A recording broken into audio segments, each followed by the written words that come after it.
all that matters when you buy a house is to the value of the house. It only matters the day you buy it or the day you put it under contract, the price you pay, the day you need to refinance and get it appraised, and the day you sell it.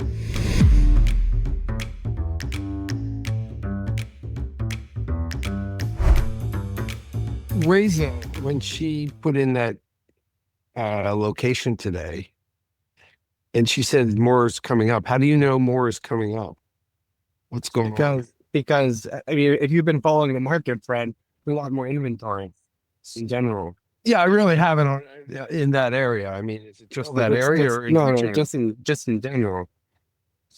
Like Okay. there are a lot of houses.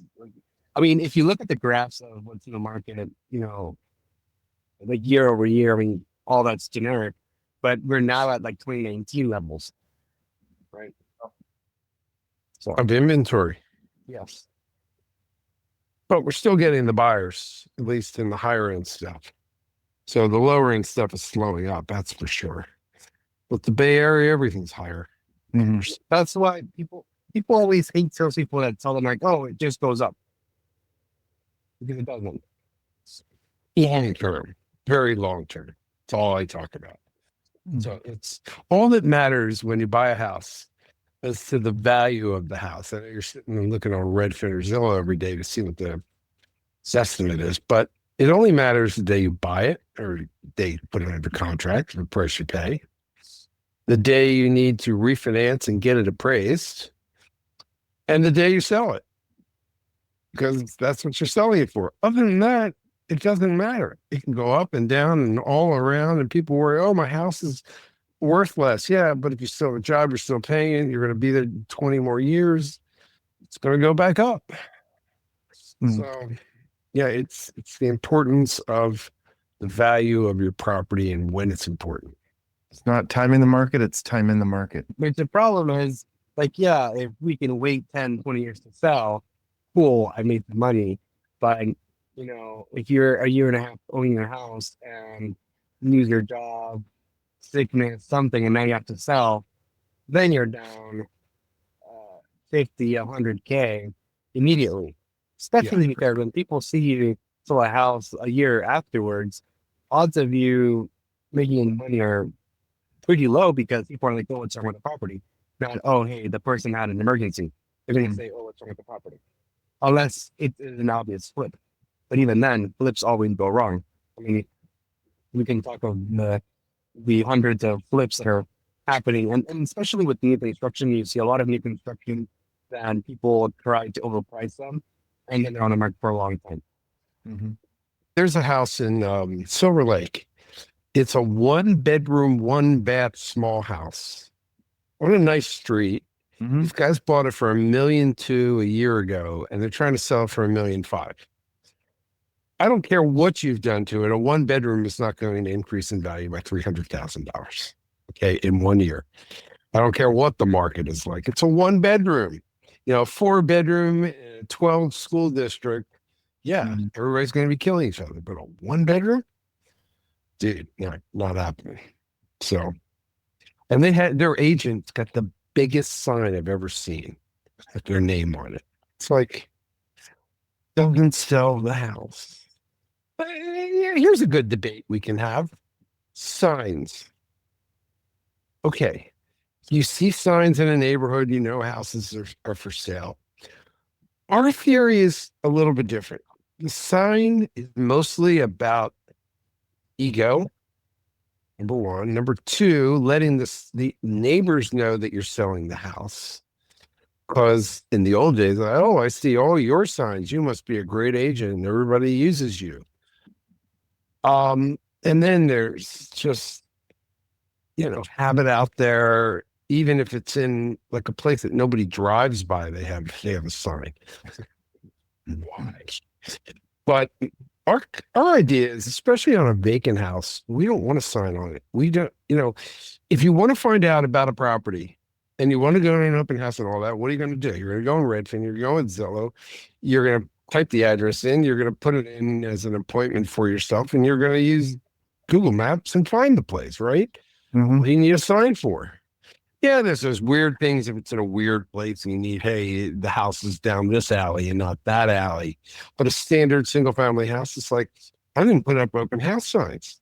It's like, I don't want people to know who aren't looking for a house that the house is available to be robbed. Number one, that the house is available, that they can just come in, open house. You know, these companies have these signs out on major roads, open house this way, this way, this way, this way. And the dudes who are criminals, they're sitting there like, yeah, let's check this place out. They go in, hey man, this is nice stuff. And of course, based on the fact you can't discriminate against anybody, even though you know they're gangbangers, you know, and you can see the bulges in their pants with the guns, but you can't discriminate against them because, you know, they'll roll in with a cashier's check and be able to buy the house. And you don't want a discrimination law. You don't think criminals can see an open house even if there's no sign? You don't think They so? got to work a little bit harder. They have to press one button. No, come on. That's No, I'm ridiculous. talking about just driving around and seeing an arrow to an open house. It's like, yeah, Well, I'm being invited.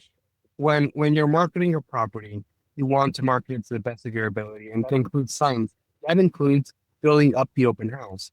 You know, something that we always tell our buyers, and you tell people this in the intro call, is go to the beginning of the open house so you can see how busy it is. And if it's busy, you know that it's going to be competitive. Oh, well, guess what? If you put signs and you see neighbors and look-at-yous going to the property, what does that do to the listing, Fred?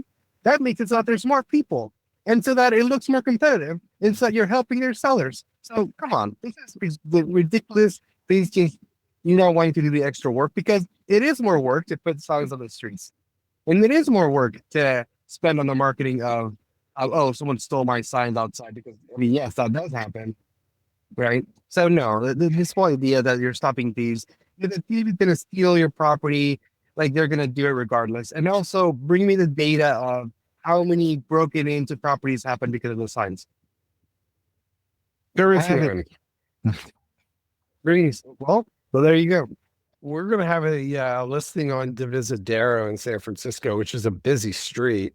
Oh, And I can't wait to put out, I don't know, a 40-foot sign, René. What do you think? Maybe a Yeah. banner across Well, there? I mean, and in those cases, I mean, at the end of the day, it's what the seller wants, right? I'm always going to tell the seller that I think that the sign will help the property because it's a marketing thing. I mean, you know, even if it's one person, you always want that small marketing. But if the seller doesn't want it, you don't want it, right? So it's about hearing both points. So for this one, I mean, I don't know where to put the sign, honestly, because it's like You got to attach it to the building up Yeah. on the second Hang floor. it from the window. All right, you got to drill it into the brick. I would say one good thing about signs is the people, our friends, are buying this house down the street because I saw the sign go up and gave them a call saying, hey, I just noticed this thing went on. This listing just came up. And they went with their agent and toured it that day and put an offer in. And they might not have gotten it if I hadn't seen the sign, because they were having buyer's fatigue and it kind of stopped looking at Redfin. That's a problem. You know. Everybody's going to be a little bit different. You're either serious or not. You're hanging in there. You're maybe, you know, everybody's got so many different. You would think the agent would have called them too. Like the agent knew that was coming up exactly in the price point that they were looking at.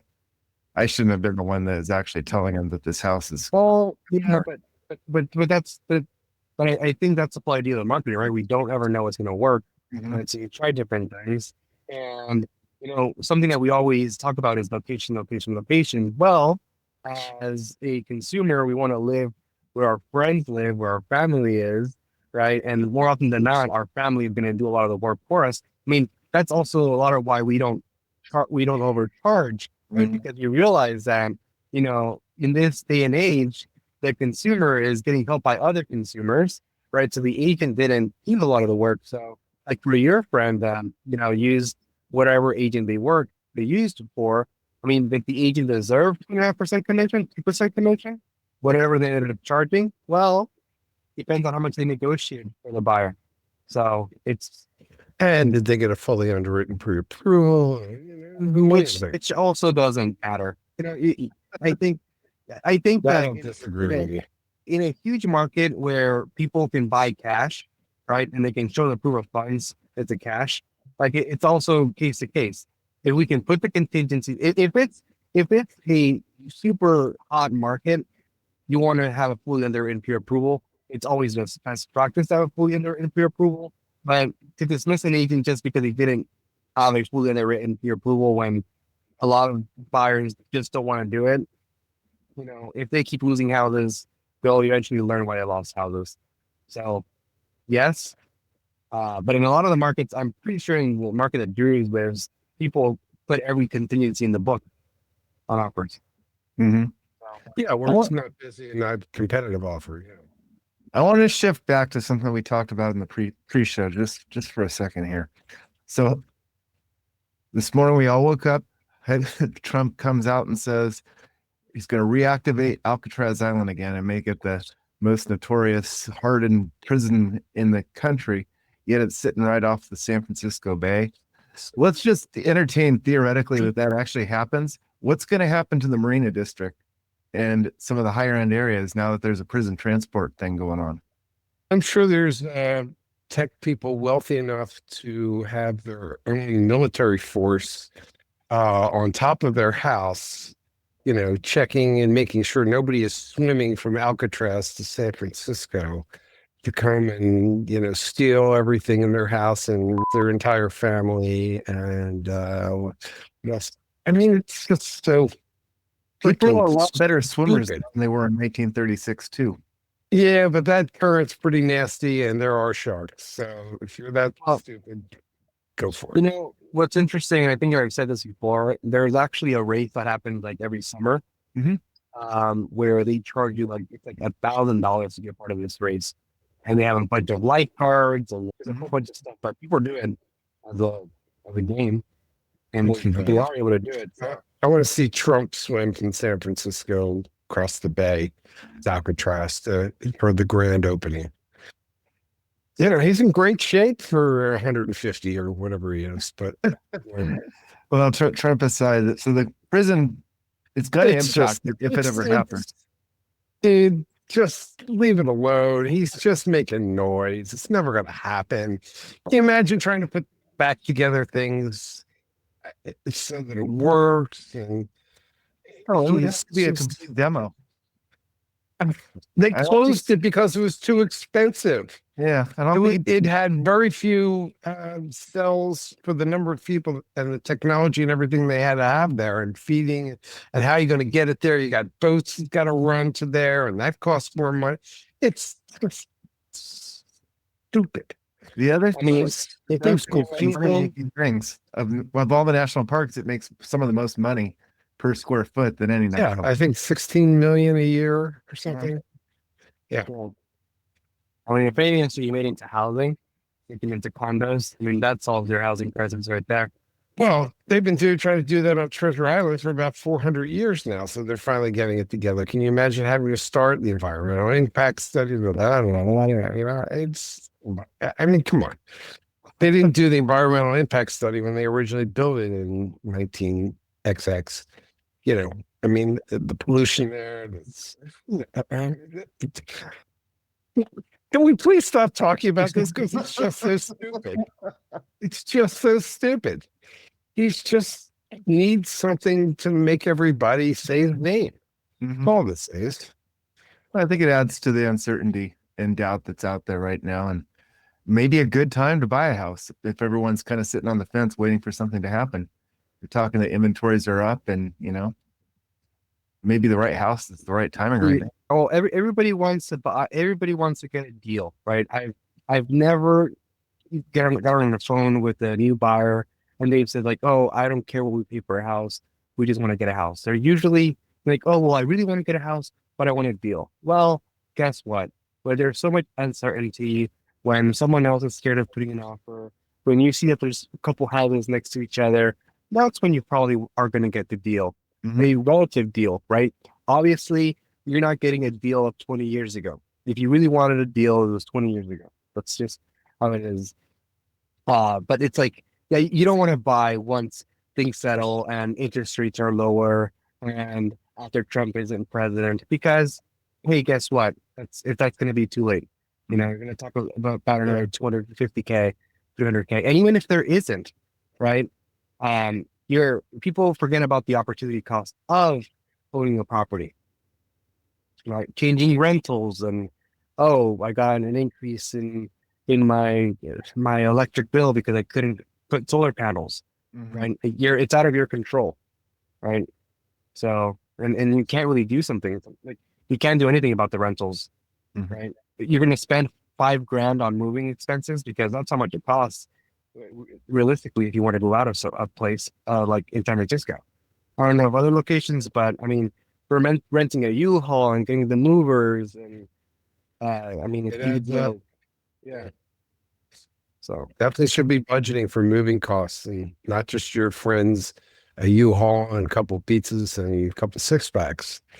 You know, so, That's a great topic or a great point. I think budgeting for moving, and what level of moving. Do you want the white glove where they pack everything up for you and unpack everything, or are you going to rent the U-Haul? I mean, what could moving costs run for like a normal, like 4-bedroom, 3-bath house, 2,500 square feet? well, let's say at the cheapest end, right? You're getting the 15-foot U-Haul, for example, right? And yeah, you can get it for like $200, but then you got to account for the uh the actual mover. So if you don't have anyone else, if it's just you, then you could probably do a move for a 4-bed, 3-bath for 350 bucks. Right? That's from city to city. do all the small stuff and then get somebody to bring over the big sofas and stuff, that kind of thing. And yeah, I mean, if you hire someone for even a small stuff, though, you're paying at least $500 from these third-party companies because they charge by the hour, but it's only you have to do at least 2 hours, and then it's 2 people that you have to hire, right? So they're at the like a $60 hourly range. Of course, if you get someone from Home Depot, and you might get a little cheaper, but then the problem with getting the cheapest from like Home Depot is you don't know these guys. You're moving out. They drop stuff. There's nothing they can do. I mean, or you're talking about thieves. Well, guess what? What if you know exactly where you're moving out and where you're moving into? That to me is really scary.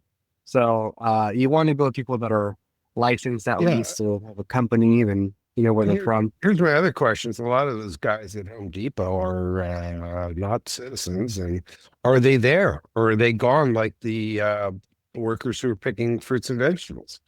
They disappeared. Is there anybody left at Home Depot to hire? Oh no, they actually are. So a funny story. When I was in LA last weekend, my friend works at next to the Microsoft office, and next to the Microsoft office in Santa Monica, there is a Home Depot. I was dropping my friend off. We went for lunch, and I parked right in front of the Home Depot, and there was like 10 guys running up to me because they thought that I was there to, hire some of them. So no, the Home Depot people are still there. Okay, so ICE hasn't figured that out.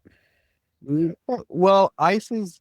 I mean, I saw a raid the other day at like a club. I think it was like in Florida, right? And it's like, okay, I don't think that ICE is necessarily going to the Home Depot, going to grocery stores and things like that. I think, I think it's. Give them an idea. I think the administration, for as racist as they are or whatever they are, like they know that we need construction workers, right? They know that we need farmers. They don't care, it seems. That's the problem. Well, I can't wait for the numbers to come out next year as to how much we lost because they scared everybody out of the country or they deported them, and how much in economic dollars, tax dollars that we lost. And it's just like, anyway, but we're here to help you buy and sell houses and do mortgages for you. And talk about political climate out here. I mean, it's really this political climate's what's driving some decisions. So it is important. It's causing values to go down in certain places. I mean, there's no doubt about it. FHA used to be, basically, if you're sort of okay to be in this country, you get an FHA loan. More detailed like that. I used to say back in the 90s, Saddam Hussein could get an FHA mortgage, which he could. They didn't care at all back then. As no diplomatic anything, could care less. They were just doing loans, and they weren't. It's not like they were getting tons of defaults either. So this will now make less buyers. It would help. No. Actually, it's one of the news that actually just came out today or either yesterday was Trump is trying to get rid of Section 8. So There's too many investors and too many Republican investors who are not going to let him do that. Guarantee money up on Section 8. Rental assistance. Basically, we'll pay your rent for you. Investors love it.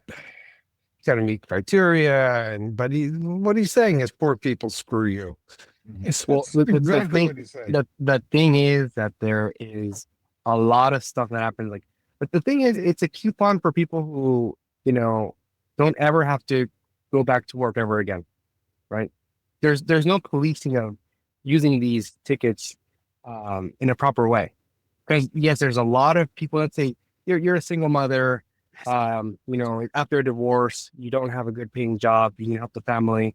Great. Section 8 helps you get that rental, but then there's no time limit, right? So forever, 15, 20 years, you get to keep it, right? You just get to reactivate. I think there's income limitations. I think there is some safeguards. I don't know how good they are, but which is a bit problematic, right? Because then you tell people, oh, don't earn more because then you're going to lose the housing. So it incentivizes you not to get out of poverty. Yeah, but they also, with welfare, there's only certain periods of time. You have to do certain things. So, we're not here to give the answers, but it's yeah.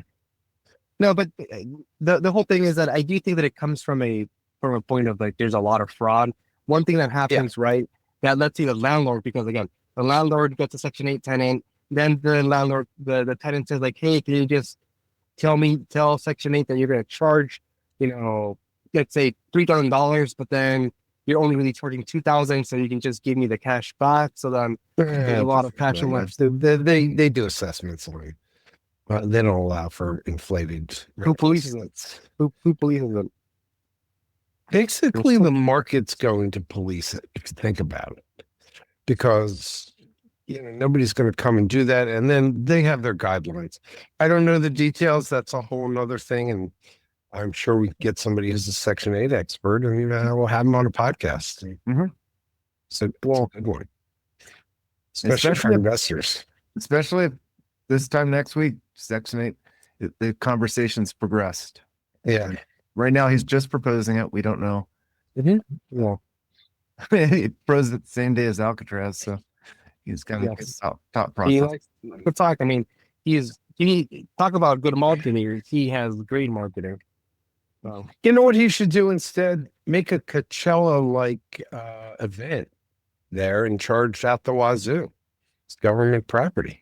That would make more sense. Or more nonsense. But yeah, can you imagine running boats from, the ferry building and just having a party and having Lady Gaga there or something? I thought you wanted to stop talking about Alcatraz, but no, it's the highest and best use for real estate. Okay, so here's the question: what's the highest and best use for Alcatraz? It's not housing. The concert venue. Yeah, who knows? I think you can rent it out, can't you, for a function? Somebody did. I remember that years ago. Some startup. Yeah, Facebook or somebody like that did it. But yeah. So there we go. Well, very interesting. Move the White House there. Pardon? Move the White House there. Oh, there we go. Or as Nixon did, the Western White House. He had his place in San Clemente, Trump could have his place in Alcatraz. It'd be kind of perfect. Yeah. Very nice. There you go. Perfect. Well, on that Perfect. note, I'm not sure we got anything today, but another episode of We Fixed Real Estate.